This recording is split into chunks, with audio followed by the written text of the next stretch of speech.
The day the iron bells rang at noon, not for celebration, but to summon the tribunal. The air in the capital turned heavier than lead. Streets once filled with market laughter fell silent. The queen's hair, once hidden beneath a coronet of jet-studded velvet, was now the subject of whispered liturgies and trembling prayers. The common folk no longer saw Aletys as a ruler ordained by God, but as an omen, the living embodiment of flame, rebellion, and decay.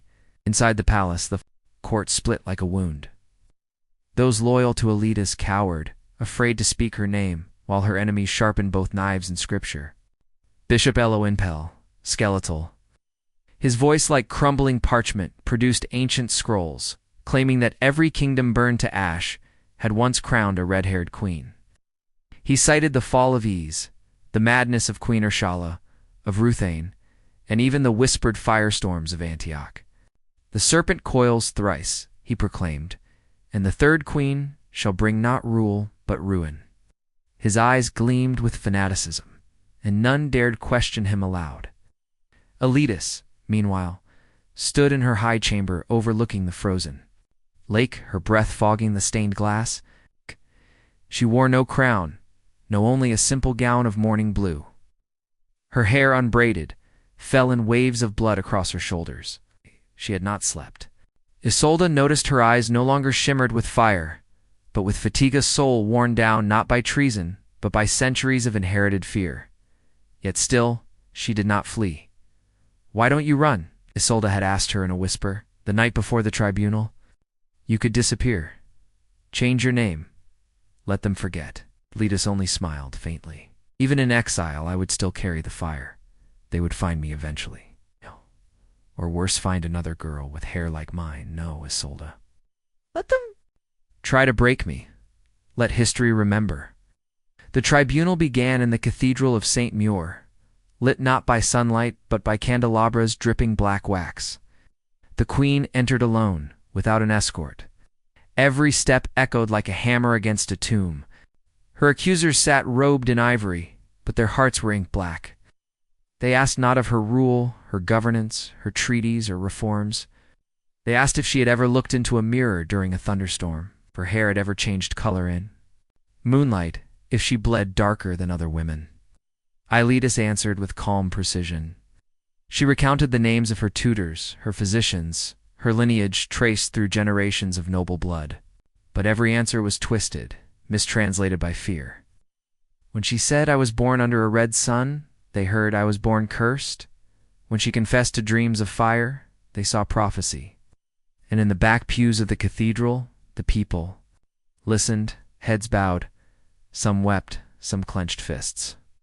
Superstition, you see, is not simply ignorance, it is hunger. A hunger to explain misfortune, the failing crops, the stillbirths, the black boils that had begun to rise on children's necks. Near the harbor, and the hunger demanded a scapegoat. Then came the turning point. A child was brought forward, a girl, no older than 7, who bore a striking resemblance to the queen. Red hair, pale skin, eyes of riverstone gray. The crowd gasped. The priest announced that the child had been blessed with second sight, and, in her dreams, she saw the queen with fangs and claws, tearing the moon in two. A vision so absurd, so grotesque, that any sane council would laugh. But the tribunal did not laugh. They nodded solemnly. One even crossed himself. Aletys knelt before the child. She took her small hands and whispered, "I forgive you." Then she rose and turned to the tribunal. "There will always be another," she said, "another red-haired girl, another storm.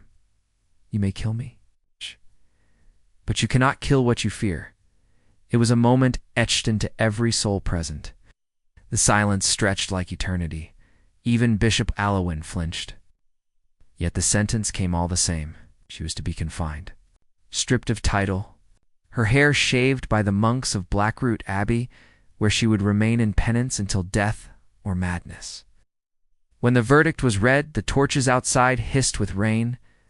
Isolde, in hiding behind the carved choir rail, felt something snap inside, her string too tightly wound. She watched the woman she once served, once envied, now led like a ghost between stone walls, her fire to be extinguished by shame and scissors. But the story does not end in the cold halls of Blackroot. Not yet. For something happened within those abbey walls that history dared not write plainly. Something that, to this day, causes villagers to cross themselves when red leaves fall early. Hi, ChatGPT.